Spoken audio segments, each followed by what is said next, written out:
Their first lesson was history. Everyone was still talking about Gemma.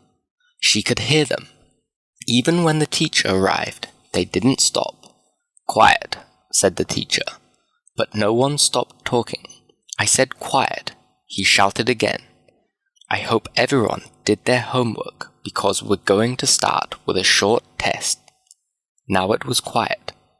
Everyone was listening. Gemma looked at Amy and made a face. They were like each other in a lot of ways. They both loved music, but they weren't very good in their other classes. Perhaps that was why they were best friends. Amy's mouth made the words, "I forgot about the homework." "Me too," replied Gemma. "Question 1, the teacher started. Which street did the Great Fire of London start in?" Gemma wasn't very good at history. There was too much to remember, and she wasn't interested in things that happened long ago. She wrote the first thing that came into her head for each question, but she knew most of the answers were wrong. Out of the 20 questions, she thought 5 of them were right. At the end, she gave her paper to Amy. The teacher read out the answers, and they checked each other's papers. Amy gave Gemma her paper back and smiled. "Wow, Gemma," she said quietly, so the teacher couldn't hear. "You did do your homework, but why did you say you forgot?" Gemma looked at her paper. 20 out of 20 correct. She couldn't understand it. She turned to Amy. "Why did you give me 20? The teacher is going to be angry with both of us." "But you got them all right," Amy said. She looked at her paper. "I only got 6 right." "Is there a problem, Gemma?" the teacher asked. "Amy didn't check my test correctly. I was just asking her," said Gemma. The teacher took Gemma's paper and read the answers quickly. "Wow, 20 out of 20. That's a lovely surprise, Gemma. Well done." Some people in the class clapped. "Go, Gemma," shouted one of the boys. Gemma didn't know what to say. She felt her face go red. She couldn't argue with the teacher, but she knew some of her answers were wrong. Perhaps he was trying to be kind because she didn't do well. But that wasn't like him. It wasn't like any teacher. "Perhaps he's going to talk to me about it after the class," she thought. She worried about it for the rest of the lesson, but the teacher didn't ask to see her at the end. The afternoon was as strange as the morning. Now it wasn't only the people in Gemma's class who wanted to see the phone. Older students she didn't know were coming and asking to look at it. "It's really cool, Gemma," said one older girl. "Tell us how you got it," said another older girl. "It's not really a big story," said Gemma. "It's just a new phone. A man in the shop said I could try it for 2 weeks. Then I have to tell him what I think of it." "That's so exciting," the girl said. "What an amazing story." "What?" Gemma thought. To her surprise, more and more people came to listen. She told them about the old man and the phone, too. They asked her to tell the story again and again. Soon, everyone knew who Gemma was. She felt like someone famous. She was the coolest person in school. She stopped thinking that the story was nothing special. It was special to everyone else, and that was enough. "How was school?" asked her mother when she came home from work. "Okay," said Gemma, "but a bit strange." "Yes, your history teacher emailed me today. He told me what you got in the test." Oh no, Gemma thought. She knew that there was something strange about that test. But why didn't the teacher talk to her about it? Why did he email her mother? Now she had a big problem. "I don't know what happened. I don't know why I did so well in the test," said Gemma. Her mother wasn't listening. "It's wonderful that you're doing so well in school. All your teachers are really happy with you, and I am too. Gemma didn't know what to say. Thanks. I think I'm going to go to my room and do some homework. Her mother smiled. That's why you're so good in school. Gemma went to her room. She had a maths test the next day, and she wanted to study. But first she watched some TV. Then she looked at her maths book for 10 minutes before dinner. After dinner, there was a good film on TV, so she watched that. Soon it was too late to study. I can study tomorrow morning, she thought, as she went to sleep.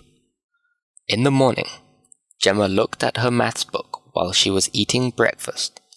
It wasn't enough time.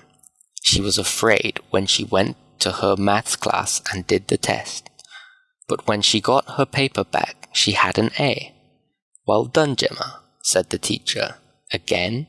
You said you didn't study, said Amy. I only looked at my book for a few minutes, Gemma said. You're just much cleverer than me, said Amy. Gemma didn't know what to say.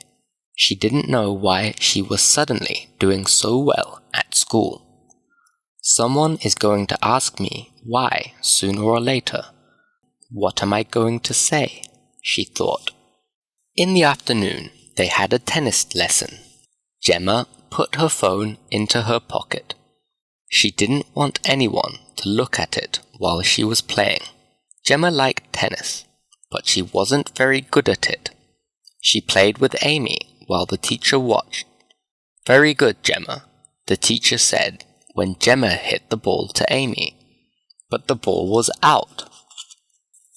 No, it was out, Gemma told her teacher. No, it was in, said Amy. 15-0. Gemma hit the ball to Amy again. She thought it was out again, but no one said anything. Amy couldn't hit it back, so it was 30-0 to Gemma. Then Gemma hit the ball into the net, but the teacher said it was 40-0 to Gemma. Soon, Gemma stopped trying to hit the ball well because she won all the time anyway. They played 6 games and Gemma won all of them.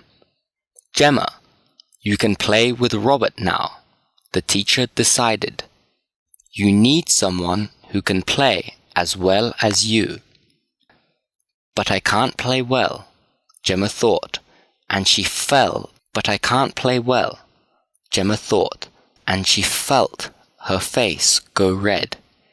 Robert was a very good-looking boy from another class. She was usually too afraid to speak to him. She did not want to look stupid in front of Robert. He won't want to play with me, she thought. I'm terrible, and he's in the school team. She went to play with Robert and waited for him to hit the ball. He smiled at her, but not in a very friendly way. He hit the ball hard to Gemma. To Gemma's surprise, she hit it back to him.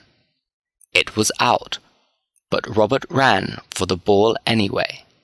He hit it, but it went up and came back down on his side. Well played, he said. But he didn't look happy about it.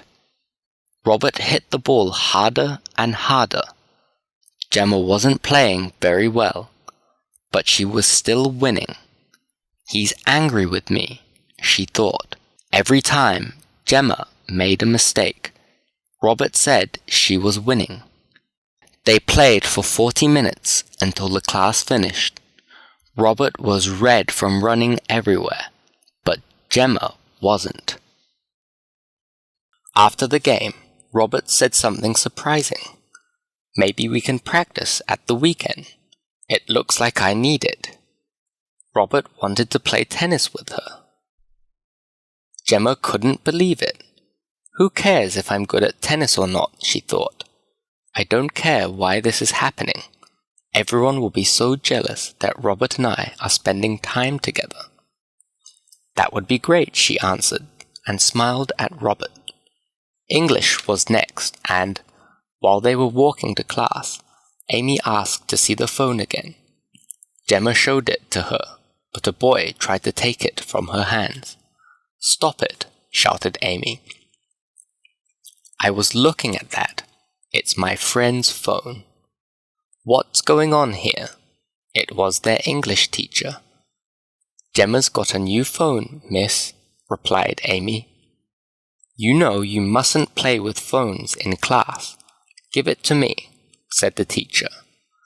Jenna suddenly remembered the old man's word. "I'm sorry, miss," she argued. "I can't give it to you. It's only for me." But she stopped speaking when she saw the teacher's angry face.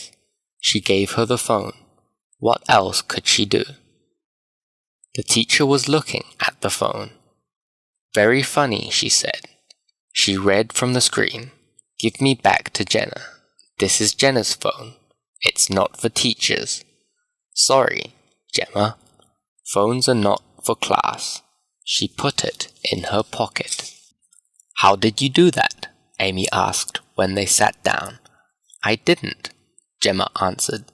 "I don't know how it knew." But Amy wasn't listening to her. She was looking at the teacher.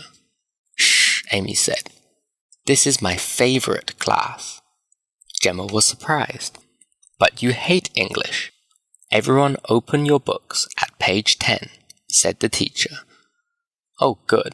I love this book," said one boy. "Me too," agreed another boy. The teacher looked different in some way. Her clothes were really cool. Her hair was a beautiful color, and her eyes were so blue. Actually, Gemma thought, Amy's right. This is my favorite class too. This class was so interesting that Gemma forgot about the strange way the phone knew things. At the end of the lesson, most of the students wanted to say thank you to the teacher. "What a great class," said one girl. "Yes, thanks, miss. Are we doing that book again next time?" said Amy. The teacher smiled, but she looked very surprised. "Oh, I'm happy you like it. We're doing this book until the holidays, the same as always." "You've got a really pretty smile, miss," said Gemma. "Yes, Gemma. You can have your phone back. I know that's what you mean." "I forgot about the phone," said Gemma, and it was true. The teacher gave it back to her. "Don't forget to keep it in your bag in class, Gemma." Gemma put the phone in her bag. When she looked up, she couldn't believe her eyes. The teacher's hair was gray again, and her eyes weren't special at all. Even her clothes were different, brown and boring. Gemma thought she was starting to understand what was happening.